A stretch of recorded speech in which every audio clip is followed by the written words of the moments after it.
Hello, salam, shalom, namaste, sat sri akal, aloha, hola, ciao, and bonjour.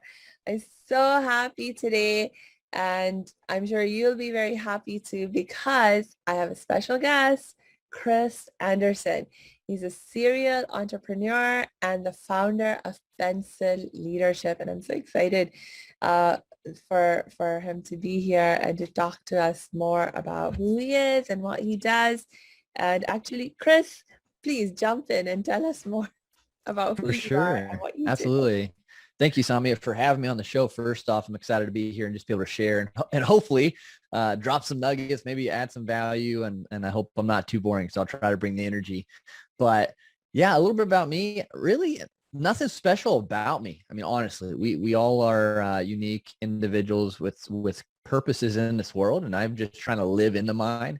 Born and raised here in the United States in Indiana. So country boy here, cornfields surrounding me. So nothing spectacular except that it's just a really cool place to be. And so I tried to see the best in all that. But my journey, as you stated, serial entrepreneur, founder of Pencil Leadership. I've always kind of had my hand in the cookie jar, I guess, if you could say, trying to figure it out. What's the secret? Entrepreneurship. How do you build a business? How do you become successful in it? And I'm still working towards it. I would say I'm never gonna. I'm always a learner. I'm always a student, and I always want to get to that next level and just continue to improve. Because when I get better, when I succeed, others succeed. Others get better because I'm able to kind of be a reflection of what I've learned and put it out there. And that's kind of what started my journey to founding Pencil Leadership.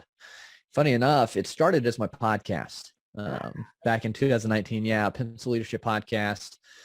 And at the same time, I was like, I really like what this means. I really like this direction. I'm going to LLC it. I'm going to create just a private business with it. I don't know what it's going to look like. I don't know what form or shape it'll take, but I have the idea. I see the vision, and we'll just kind of run with it. And that was kind of the main entrepreneurial step I've taken. I've had small things in the past, but this didn't have the discipline, didn't have the knowledge, didn't have sometimes really the courage to really go in hardcore with them, and finally decided this is it. This is what I'm going to do. And so I started building that out, and not making millions yet. I always try to be transparent, not at that level yet, but doing well enough where I can do it full time and just continue to scale that. But it's really all about, for me, helping others see their true potential in themselves so they can leave their positive mark on the world at the end of the day. So That's awesome. Uh, and I love what you said about always being a student. I'm like that too. And yep. I love it. It just brings so much learning and growth and joy in my life. And so what was it about the idea of pencil leadership that made you really commit to it and keeps you going around it? Like what is it all about that's so awesome? Yeah. So pencil leadership, it was from a story I read about a pencil maker who was making this pencil and kind of wanted to pencil. If you've heard the story of Pinocchio, it's kind of like that. This pencil maker, he's creating something and he wants him to be good. He wants him to go out and have a great life. So he's telling them these different things about life and what to expect. And it just kind of started building in my head, like I could create a parable or something kind of off of that to help bring a positive message into people's lives. Just from my past, what I've dealt with, I was like, that's what we need. That's what people need out there in the world. And there's 5 traits to it.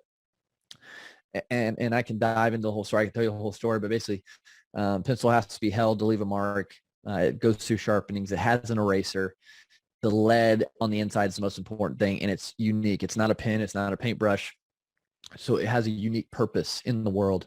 And so those 5 traits, which we can expound on, just really correlate into our lives and how we are as individuals, as people on this planet. And yeah, I really beginning, I just wanted to help people. And you know, starting out, it's like, how's that look? Or what's that look like?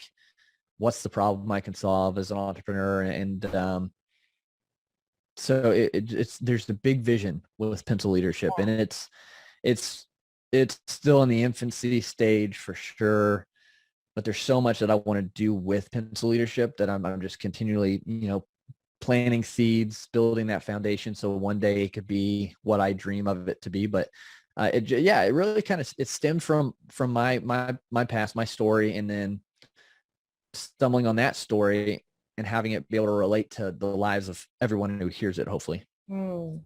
Would you share a little bit more about your story and how it connects to the 5 traits of pencil leadership that you were talking about earlier? Yeah. So my story is um, kind of the main part in high school here, and then into college, really struggled with who I was as a person, Mm, and kind of where I fit in the world. Got mm, to the point where like I didn't think I mattered if I was here. You know, contemplated taking my life multiple times, and just, you know, just fell out of place. Didn't feel like I fit, even if I was on teams or in groups or things like that. I just was kind of an outcast in my mind. Now, had a great family, amazing friends. It was just a lot of my mindset and just little things that happen in upbringing that affect a lot of people. I know I'm not alone on this, and that's the thing. And so thankfully had mentors yeah. in college that guided me and helped me come through these painful things, these sharpenings. So they were the ones holding me, helping me leave my mark through these sharpenings, these hard times that I've went through. And I made mistakes along the way too, and had to work on fixing those mistakes. And that's where an eraser for a pencil comes in, Wow. and really had to focus on who I was on the inside, Yeah. because that's my lead. That's what's going to leave my mark, is how I am on the inside. Wow. And finally realizing my worth was not, you know, what wasn't in what other people said, good or bad. Um, it wasn't based on that. It was based on who I was created to be and what I am able to do through my talents and abilities and skills that only I possess in that kind of Yeah. combination. Yeah. And so that's all pencil leadership. That's all those traits. And we can dive into those more, because it just, in everyone's lives, they have some sort of connection to the story if they truly listen to it. Yeah. Yes. You know, just when you were sharing your story, I found some similarities in your story and my story. We have obviously a different background and all that, but I know what it feels like also to to feel alone and lonely, even when you are in a crowd, even when you're surrounded by family and friends that love you. And it's a hard place to be in. Mm, And yeah. And and then you said one of the things that helped you come out of that was when you found some mentors in college. And mm-hmm, actually for me also that happened. Like college, getting into college was a huge turning point for me. And my main mentors in college were my professors. I mm. had very poor social skills at that time. I didn't know how to make friends. I didn't know how to keep friends.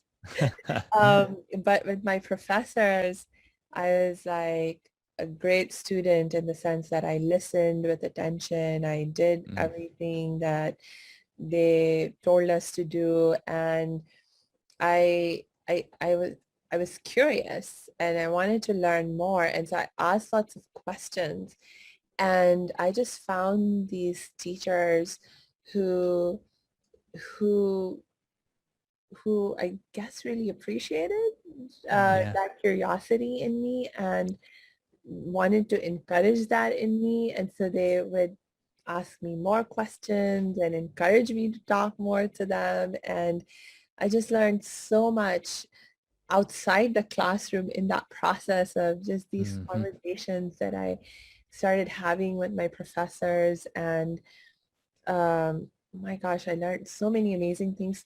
Can you share one one big lesson that you learned from a mentor that's still with you and Oof. that you found really valuable?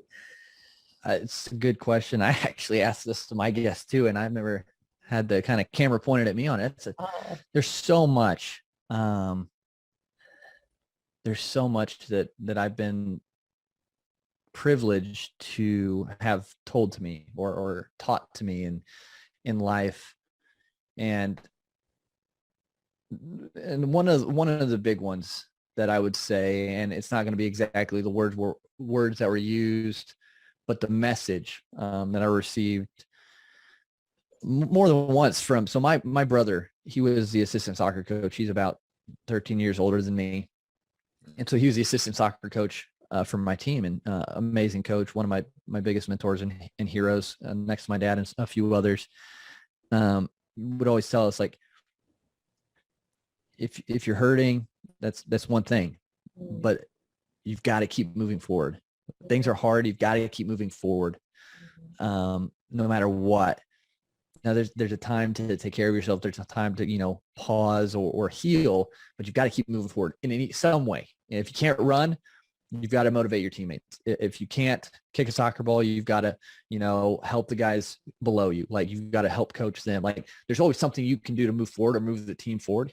So no matter what, in your hardest times, keep moving forward. And that's one big thing I mm, would say just right now off the top of my head that I remember, and I still think of it today. Like, because the journey of entrepreneurship, the journey of life, anything in life, you're going to get kicked around. You're going to get knocked down. There's going to be those hardships, those sharpenings that we all go through. And they look different, but they all are uncomfortable. They all hurt, and they all take part of us mm, some way, emotionally, mentally, yeah, and we've got to keep moving forward. We've got to keep growing. We've got to keep helping and just taking, even if it's a crawl, we just got to keep moving in the right direction, because only true failure in life is when we quit. And yes, so we just got to keep moving forward. yes. And I love, thank you for giving those more concrete examples of Mm-hmm. what moving forward can look like. You may not be able to be on the field kicking the ball in a particular moment, but that doesn't mean that's it, that you Yeah. can't move forward. You can move forward in other ways in terms of being a support to someone else, Mm-hmm. helping your team, because and that's another thing, right? About the value of the team. That Yeah. isn't just all about you. And that's actually, oh my gosh, that I must say is one of the things that I found most helpful in my healing journey too. Like when I was feeling really stuck, and I was, for so long, I was just like so caught up in my own struggles and sense of suffering. And my first breakthrough, I will say, or one of my first big breakthroughs, was when I saw someone else who needed help. And in that case, it was actually my brother. And my brother, he was born with a rare genetic disorder, because of which his muscles are growing weaker and weaker over the years. And he ended up in a wheelchair. He had an accident that would have been minor for anyone else, but in his case, it landed him in a wheelchair, and he's never been able to stand on his own feet again. But when he had that accident, and he needed help, I had a choice to make. I was like, either I can stay stuck in my own suffering and ignore him and let him suffer, or I can try and step up and do what I can to help him, even Right. as or through whatever sense of suffering I'm facing. And I'm so glad that I made that choice to do what I could to try and help him, because that helped me so much to alleviate my own sense of suffering. Yeah. And Uh, puts things in perspective too sometimes for us. mm, for sure. Yeah. Yeah. Awesome. Um, Tell me more. Give me Yeah. another amazing lesson that you've learned, maybe related to one of the other Well, traits of the yeah. leadership. So we've kind of talked about the mentor aspect. That's a huge part. The team, those people, advisors, things who impact your life, the sharpenings we all go through. Even kind of about the eraser, how we make mistakes, but if we can own up to them and start to fix them, then that can do more healing. There still might be some scars. There still might be some residual things from those mistakes, but we can move forward. We can learn from them and have that transparency. And then the lead, that's the thing, that the pencil, the lead leaves a mark. It doesn't matter what the pencil looks like on the outside. It doesn't look like it's brand new, or if it's an old beat up pencil, it's still going to write with lead. And with us, it's the same thing. If we're not healthy on the inside, Mm, that's going to come out. I mean, we can hide it for a long time. We can cover it up. We can wear masks, but eventually that true self, that internal being, that soul, that spirit, that's what's going to come forward.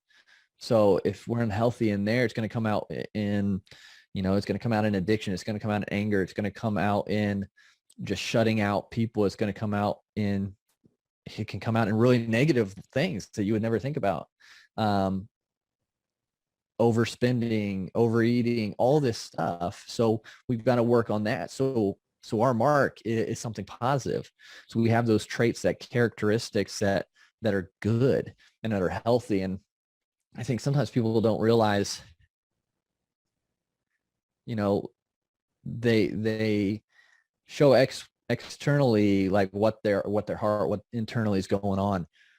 I just have a temper. Well, do you really have a temper, or is there something deeper in there that's causing you to have that short fuse because of stress, anxiety, or, feeling of inadequacy, or something in your past? yeah. So we got to look at it at a deeper thing, so we can go out and leave that more positive mark. Yeah.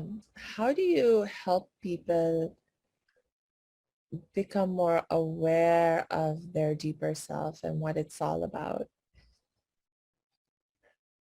Yeah, that's so for me personally, and this is of course me personally, but my faith as a Christian has really played a big part, just learning about that and kind of how I should act, and um, that's been a big one, and understanding that. Yeah, so for me, working on that internal change for me, one has been my faith, just really being able to dive in that and understand, like, doesn't matter where or what people say about me, what they think, or the results I get, but there's more to it. And that's been kind of the main kind of anchor, main driver, but really also taking time to reflect Mm, on my life, on my past, on my actions, and kind of break those down. So doing some NLP work, neuro linguistic, and of correct. course, programming. Thank you. I don't teach that, but I have people who help me with that, and it's phenomenal. Just being able to dig and open up these boxes that are buried so deep we forget about, but they're still poisoning our mind and our inside, and be able to kind of release some of that and let it go, and see the world, see our lives differently. So that's been a big one, just internal reflection and just kind of being in silence and listening. Mm. And do you find this internal reflection kind of piece ties in with how you experience and practice your faith and spirituality? Yeah, I think so. It definitely allows me just that connection to listen to what Mm, I feel God is doing in my life, and maybe speaking to me with, and just helping me be more grateful for what he's provided, and what he's led me to do. And I'm super blessed with the life I have. Uh, and so, yeah, it allows me to kind of settle down and kind of stop making it about me yeah. more, and get out of the way and just kind of see what's going on, and see how he's working, and yeah, really just take a step back and relax. And hey, today, right now is all we have. Yeah. And I'm not promised anything else. So right now, Mm. what's going on? What am I seeing? What am I noticing? What's working? What do I need to do? Because there's so many times we worry and have anxiety about things that don't even matter, that aren't even real. And we have so much going on, we just need to write down what the problems are in the moment, and then cross out the ones that we have no control over, which are quite a few of them. And then that way your list gets considerably smaller and you can actually take action on something instead of having all this negativity, what if going on in your head. You can write it down, cross it out, the things you can't control, and then focus on the things you can. Yeah. Yay, I love that. And I love that, and what you shared about faith being one of the things that really grounds you. I'm with you on that. That's true for me too. Um, yeah. Okay, so we have talked about the sharpening aspect, Mm-hmm. the uh, the core aspect, and Mm-hmm. then the eraser aspect. And uh, do you want to talk a little bit more about the remaining two aspects that we have? Yeah. Yeah. So the main two, we mentioned the mentor, the guide there at the That's beginning right. as well. Yeah. Yeah. And so the last one is kind of wraps it all together. Mhm. But I think it's one of the most powerful. I think Yeah. the other four are super important, and Yes. it cultivates into this final trait, which is you seeing your purpose, you understanding Ah, that you're here for a reason, yes. and there's no one like you. There's no one that has your quirks, your abilities, your talents, your your passions, and so there's something for you. And it doesn't have to look like everybody else. It doesn't have to be go to school, go to college, get a job, retire thing. If that's what it is, great. Mm. Then be the best you can. Be your best self in those positions and do it. But if for your listeners who are, trying to build something, make money, build a life they love, as I like to say, find it, see what you are, Yeah. see what you're about, and live in that. Because like I say with that parable, a pencil is unique. And a pen might look at the pencil and say, well, why don't you have ink? Why don't you write smooth with ink? And the paintbrush might say, well, why can't you, paint with beautiful colors? You just write in lead. But they can't write in lead, and with lead you can shade, and you can, Mm. you can write in different thicknesses and write on many different surfaces. Yeah. And so there's a purpose to it. And so not to allow those external people or things to affect who you are, the beauty of who you are. And that's kind of the overarching thing. Like, Yes. we're all different, but it's all for a purpose and it's all beautiful. So how can we lean into that? Yeah. Because if we don't, and we kind of just follow the crowd because it's safe or because that's what we're told to do, how many people are actually missing out on your gift that need it? Yes. Whatever that is, there are people missing out. It Yeah. doesn't matter if it's selling hot dogs on the side of the road. People are missing out. Maybe they needed food that day Yeah. super bad. Maybe they just need your smile. But if you didn't follow that path for what you're created to do, those people missed out on that in that moment. And that could have been the moment they truly needed. That was a changing point in their life. So that's why it's so crucial. It doesn't matter what it is. Mm. It doesn't matter if you're CEO, the Yeah. janitor, doesn't matter what you're doing, as long as you're living into that full potential. Yes. Oh my gosh. I just love that. And that made me think about, there's so many amazing historical figures that I really admire. And one of them is Gandhiji. Well, I call him Gandhiji, but because I'm Indian, and that's what Indians do. We add the word Okay. G at the end of the name of any person we want to refer to with respect. But I'm Okay. not referring Cool. to Mahatma Gandhi or Mm-hmm. Mohandas Gandhi, who is one of the founding fathers of modern India. Mm-hmm. And most people know him, for leading India to independence using nonviolence. Yep. so he was this he was this wonderful model of exactly this point that you were making about it doesn't matter what you do. Right. It's about why are you doing it, and are you doing whatever you're doing, are you doing your very best at Yep. it, and are you doing it with integrity, you know?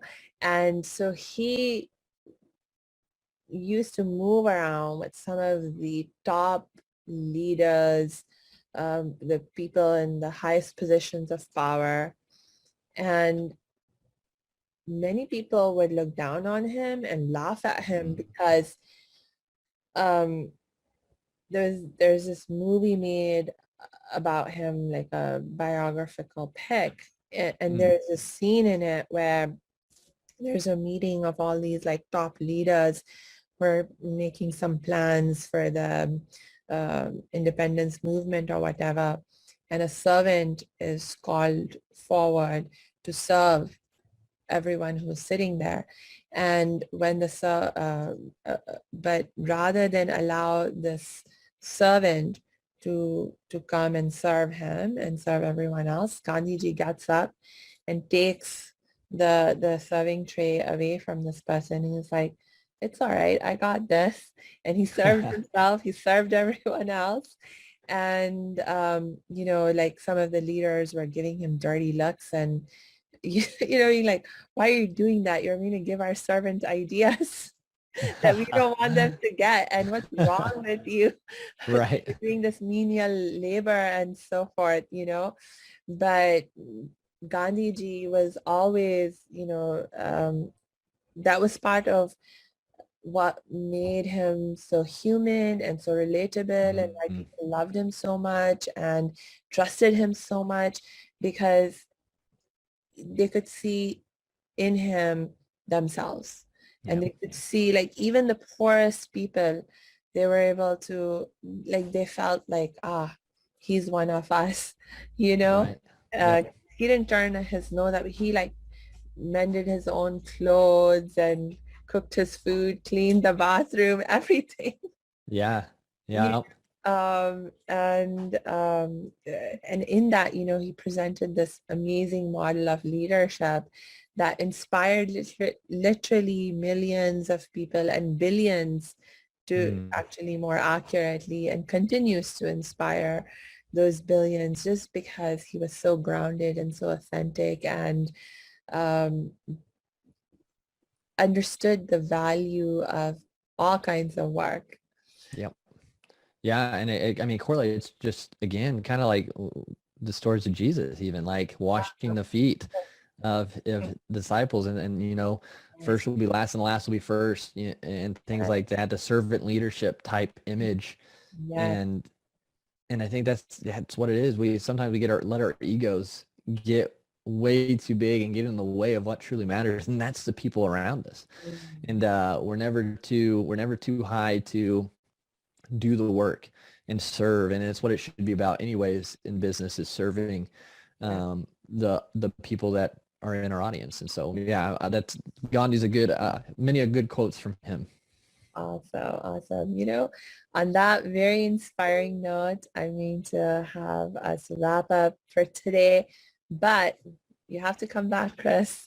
And I Absolutely. know one really cool thing about you is that not only do you have your own very successful podcast, but you also help others make Mhm. their podcast more successful and Yep. monetize that. And I'm doing actually a whole series of episodes on how to make it more fun and easy to make money. So Awesome. we're going to bring Yeah, I'd love to be back about that. for sure. Uh, Absolutely. hey, thanks for tuning into this episode. Hope you're getting value out of it. For your information, this episode has been sponsored by the Happiness 101 program. Are you a change maker, coach, trainer, or healer? Are chains of fear holding you back from making the impact and income you desire?